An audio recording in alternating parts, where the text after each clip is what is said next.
Je voulais attraper par les mots une histoire qui échappe à la raison. Mais cette histoire, quelle est-elle ?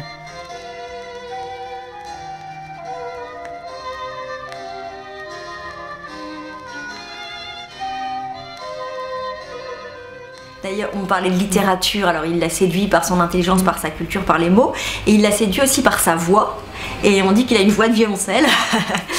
Et la voix, c'est très important, et c'est une chose que j'ai essayé aussi de creuser dans le livre. C'est pas facile parce que parler d'une voix avec des mots, c'est très compliqué de définir une voix.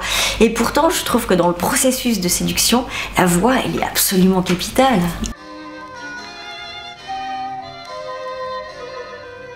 Une histoire n'est-elle que cela ? La somme des façons de la raconter ?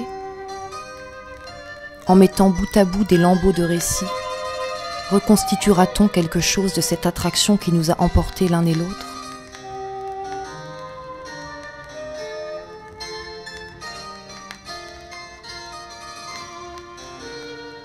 Ça pourrait être Lolita, mais en fait c'est une anti-Lolita, Marie, parce qu'elle l'aime effectivement très sincèrement, et c'est vrai que ça dure 7 ans leur relation, donc au bout de 7 ans elle devient lucide, mais son amour est toujours là. Simplement elle voit que c'est compliqué, c'est encore une espèce de tabou aujourd'hui. Le grand avantage de cette relation, c'est qu'elle excluait toute forme de concurrence. Tu étais mon premier amour, j'étais pour toi le dernier. J'avais une place à part. Nulle part, peut-être. Mais en étant nulle part, j'échappais à la classification ordinaire.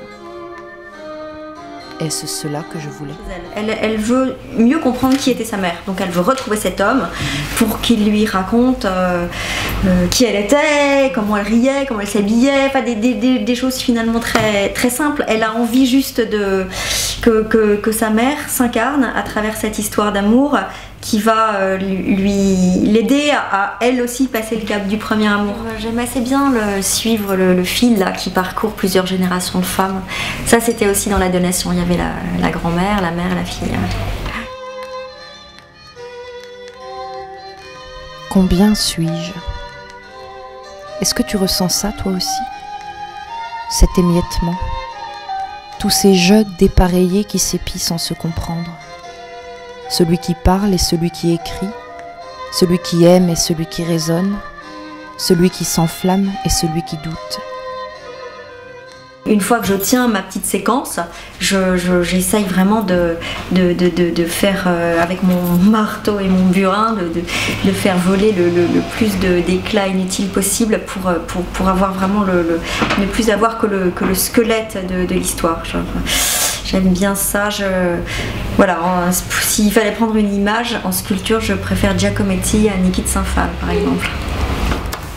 Je suis comme un nageur à contre-courant, sans cesse ramené vers lui. J'essaie de le regarder en face, mais il m'hypnotise. Je voudrais y découvrir quelque chose, mais j'ignore quoi.